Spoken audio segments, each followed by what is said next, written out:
Fala, galerinha. E aí, galera?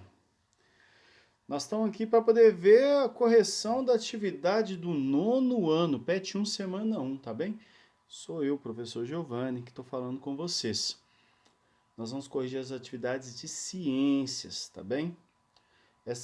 Esse vídeo é feito para a galera, os alunos da Escola Estadual Maria Elias de Carvalho. Mas se você é de outra escola e está aqui participando conosco, seja bem-vindo. Espero que seja proveitoso para você também. Então vamos lá. O nosso tema era estados físicos da matéria. Já vou adiantando, né, que teve gente me cobrando, que eu tinha prometido para a semana passada, mas tive alguns percalços no meio do caminho, tá bom? Mas agora tá tudo adequado e vamos embora. Ainda essa semana sai da segunda semana e na semana que vem sai da terceira semana, mas não deixe de fazer já e ir mandando. Ainda que talvez possa cometer algum engano na hora de fazer a atividade, mas errando também nós aprendemos, tá bem? Então nós vamos falar dos estados físicos da matéria e mudanças de estado físico, tá bom? Então vamos lá. Atividade 1. Ao colocar uma roupa para secar, um aluno, lembrando da aula de ciências, concluiu que a roupa secaria porque a água passaria por um processo de sublimação. Você concorda com esse aluno? Justifique. Eu quero você gritando da sua casa, hein? Não, claro que não, gente. Esse menino viajou. Esse aluno tá doidão. Vamos lá. E aí vai vir um esquema que a gente precisa compreender, tá bom? Deixei para explicar o esquema já junto com a atividade que a gente compreende. Vamos entender então. Nós temos aqui os três estados, né, físicos da matéria, ó. Quais são? Não está sem nome, de propósito. Quando as partículas ficam mais juntinhas, é o estado sólido, tá bom? Então, o estado sólido. Aí, quando elas estão mais juntas, o que vai acontecer com as características do estado sólido? Geralmente, ele vai ter forma e volume constantes. Como assim? Ué, você pega o gelo lá, você não consegue moldá-lo na mão. Você consegue fazer a água congelar no formato que você quer. Mas depois que está congelado, só quebrando, né? Já aqui é o estado líquido. No estado líquido, tem forma variável e o volume é constante. Como assim? Eu pego a água, eu jogo dentro da garrafa, ela toma o formato da garrafa. Mas eu não consigo diminuir ou aumentar o volume. Consegue um pouquinho, mas vamos deixar desconsiderável. E aqui nós temos o gasoso. Professor, essa letra sua tá horrorosa. Escrever de mouse, meu filho, tá bem difícil. Aqui a forma e o volume também são variáveis. Por quê? Porque as partículas, as moléculas, os átomos, estão bem distantes uns dos outros, tá bom? E aí nós temos as mudanças de estado físico, passando de sólido para líquido, fusão. De líquido para gasoso, vaporização. E passando de estado gasoso para o líquido, liquefação. E passando do estado líquido para o sólido, solidificação. Por que você apagou, professor? Porque eu quero que você decore isso aí, ó. Tá? Se você quiser, depois você volta lá e você decora isso aí, ó. Mas daqui a pouquinho nós vamos ver de novo isso aí. Então vamos lá. E a sublimação, ela sai do sólido direto para o gasoso. Tranquilo? Sai do sólido direto para o gasoso. Tá bom? Então vou deixar o nome aqui de novo para você, caso você queira fotografar agora, neste momento. E aí na roupa, Giovanni? Qual mudança que acontece? Qual mudança que acontece? Na roupa, a água está em qual estado? Líquido. E vai para qual? Gasoso. Qual que é a mudança? Vaporização. Professor, tem uma ressublimação embaixo aí. Tem alguns autores que utilizam esse termo, tá? Ou seja, a sublimação vai de sólido para gasoso e a ressublimação vem de gasoso direto para o sólido. E aí, então, a sua resposta. Não, nós não concordamos. Qual que é a mudança? Passagem do líquido para o gasoso, vaporização. Tranquilo? Vamos para a próxima. Próxima questão. A próxima questão, nós temos aqui, esquematize um modelo que represente o estado físico da água na roupa molhada. Qual que é o estado físico da roupa na roupa molhada? Líquido. Sólido, as partículas juntas, e no gasoso, as partículas espalhadas. A gente já tinha visto lá. Então, você vai representar lá, faz o desenho da roupinha, e faz as partículas de água lá. Beleza? Fácil demais. Lembrando que a partícula de água, a molécula de água, tem 2 átomos de hidrogênio e 1 de oxigênio. Então, você faz esse Mickeyzinho aí. Nós vamos vê-lo daqui a pouquinho de novo, tá bom? E aí, atividade 2. Substâncias no estado sólido apresentam menor distância entre seus agregados. Certo? Acabei de falar isso lá, ó. Isso justifica o fato de, no estado sólido, um composto ser mais denso que no estado líquido. Então, no estado sólido, é mais denso que no líquido. Considerando as informações do enunciado, formule uma hipótese que explique por que o gelo flutua quando colocado em água limpa, líquida. Olha aqui, ó, erro de concordância. Se é o gelo, é colocado. Eu copiei do jeito que está no PET. Quem digitou lá viajou na maionese. Se é gelo, é masculino, é colocado. Tá bom? É bom para a gente poder já tendo atenção, né? Concordância nominal. O adjetivo e o verbo devem concordar com o substantivo. No caso aqui, esse verbo, né, que é o verbo que está no particípio, ele deve concordar com o sujeito, que é o gelo.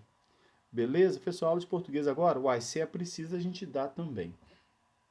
E aí a gente vai ter aqui um esquema para a gente poder responder essa atividade número 2, tá bom? Deixa eu tomar uma água aqui, porque senão a palavra fica seca. Nós temos aqui os 3 estados físicos, correto? A gente já conhece, a gente já sabe. Qual que é esse aqui? Sólido. Esse aqui, líquido. E esse aqui, gasoso. Olha como que as moléculas se organizam no sólido. No estado sólido, a água forma cristais, tá bom? Grava essa palavra no coração, na cabeça e na meditação. A água forma cristal. Todo mundo já viu cristal de gelo. E aí o cristal, eles se sobrepõem de uma forma deixando espaço entre as partículas e entre os cristais, tá ok? Por isso que o volume do gelo é maior do que no estado líquido. Se você mantém a mesma massa e o volume é maior, diminui a densidade. Lembra que a gente estava aprendendo isso aqui na escola? A densidade é igual a massa dividido pelo volume. Se eu aumento o volume e mantenho a mesma massa, o que acontece com a densidade? Diminui. Como assim, pessoal? Se a massa era 10 e o volume era 10, a densidade é 1, que inclusive é a densidade da água. 1, o que? Grama por centímetro cúbico. 1 grama por centímetro cúbico. Ou ml, lembra disso? A gente estava estudando isso tudo, hein? Agora, se no estado líquido ela ocupa mais espaço, lembra que quando congela alguma coisa que está dentro da garrafa, fica aquele espaço vazio e às vezes até entorna, né? Por quê? Porque o gelo ocupa mais espaço. Então, se a gente aumentar aqui, por exemplo, ocupar 12 ao invés de 10, é um exemplo. O que vai acontecer com essa aqui? Vai diminuir, vai ficar menor que 1, né? Todo mundo conseguiu entender? Se eu colocar o 20 aqui, eu vou colocar o 20 que fica mais fácil fazer a conta para você. Vai ficar 0,5 gramas por centímetro cúbico. E o que acontece com aquilo que é menos denso? Boia. O que é mais denso, afunda. Beleza? Essa questão, ela deveria ser conclusão de conteúdo, onde que já teria firmado todos os conceitos. Mas tá bom, tá bom. Não tem importância não. Como ele pede para formular uma teoria, né? Formule uma hipótese, alguma coisa aí, uma hipótese, formule da sua cabeça aí, mas a resposta tá aí já. Depois a gente vê isso direitinho de novo. Mas a gente já tinha aprendido a calcular a densidade na escola, hein? A gente estava aprendendo massa, a gente estava aprendendo a massa, o volume, eu já tinha introduzido já o conceito da densidade. Então vamos lá. Na atividade 3, observe a tirinha abaixo e responda. Olha lá o Bidu, né? O cachorro lá do Cebolinha. Não, ele não é de Cebolinha não, né? Ele é como é que é? Do Franjinha, né? O Bidu está observando o gelo, né? A água derretida e o vapor. A gente já sabe os três estados, né? Sólido, líquido e gasoso. Aí a pergunta lá, letra A, quais estados físicos da água são representados na tirinha? Olha aí, ó. Sua resposta, ó. Ahá!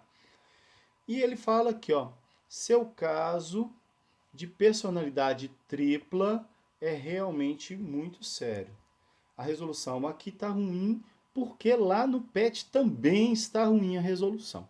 Quem fez a colagem desta tirinha não zelou pela qualidade da resolução dela. Mas preocupa não, a gente dá um jeito, né? Já tivemos piores. Aí vem a letra B, porque o cão da tirinha, né, não querem pagar direitos autorais, eles não falam o nome do cão, fala caso de personalidade tripla. E aí já tem a resposta, ó. A água comporta de três formas diferentes nos três estados físicos. Como assim? É aquilo que eu falei lá no começo. Forma e volume constantes ou variáveis. Lembra disso? No sólido tem forma e volume constante. No líquido, a forma é variável, mas o volume ainda é constante. E no gasoso, os dois são variáveis. Tranquilo? Aí está a sua resposta já, beleza? Mas por que que isso acontece? Vamos lembrar lá. Ó. A molécula de água ela é composta por dois átomos de hidrogênio e um de oxigênio. A gente já sabe a fórmula, a gente já conhece isso aqui desde sempre, né? Desde muito pequeno a gente já sabe. O H2O. Mas aí está a representação deles, ó. 2H e um oxigênio. Eles formam esse ângulozinho. Pode ser representado desse aqui, o Chapolin aí, né, de cabeça para cima, de cabeça para baixo, ou o Mickey aqui, tá? Onde a gente vai entender, que aqui inclusive está o símbolozinho, onde estão os hidrogênios, tem a carga positiva, e onde está o oxigênio, o oxigênio, tem a carga negativa. Lembra? Positivo atrai negativo. Aí ela se organiza desse jeito, ó, positivo atraindo negativo, positivo atraindo negativo, positivo atraindo negativo. E aí vai, formando aquela cadeia que a gente já tinha visto lá atrás, ó. Aqui, ó, forma isso aqui, ó. Pense como se aqui tivesse os os hidrogênios dentro desses átomos, tá? Sempre virado um para o outro. E aí a gente conhece a água como uma substância polar. Por quê? Porque ela é igual a pilha, né? Ela tem os polos positivo e negativo. Existe também as substâncias apolares. E aí essas substâncias, inclusive, elas não conversam uma com a outra, né? Não mistura. A professor, então tá fácil. Água e óleo. Sim, a água é polar e o óleo é apolar. E aí nós temos essa brincadeira aí da molécula da água, tranquilo? Depois nós vamos ver de novo isso aí, mas fica já o conhecimento nunca se perde. Tranquilo? Vou apagar aquela palavra polar lá de cima que está apagando, que está tampando a molécula, né? O título do slide. Tranquilo? Então, né, marca texto que eu quero, né? Caneta. Vamos lá. Vou deixar para vocês um primeiro desafio da semana, para vocês pensarem um pouquinho. Quais mudanças abaixo representadas, ou estão abaixo representadas, né? Letra A, B, C, D e E. Lembrando que a E, no caso, como está representada só uma, você pode colocar setinha para os dois lados, que é considerada a mesma coisa. Falei lá no começo. Se quiser, volte, relembre, grave os nomes. Lembrando, dica para lembrar os nomes, hein? Fusão, né? Opa, olha, só lembrar lá do Dragon Ball Z, hein? Ah, professor, você tá com dica bem furada, mas é verdade, todo mundo vai lembrar dessa. Já aqui vai se tornar vapor. Se é tornar vapor, tá fácil, hein? Aqui se torna líquido, daqui para cá, então tá fácil também. Tem um outro também que você pode lembrar do leite condensado. E aqui para cá se torna sólido. Então, ó, fácil demais. E aqui é aquele lá da primeira questão, tranquilo? Então, nós ficamos por aí. Obrigado pela atenção de vocês. Fique bem. Fique em casa, só sai se for preciso. E em breve estaremos juntos na escola, se Deus quiser. Qualquer dúvida é só chamar lá no WhatsApp, tá bom? E vamos junto vencer essa pandemia, hein? Com Deus e até a próxima.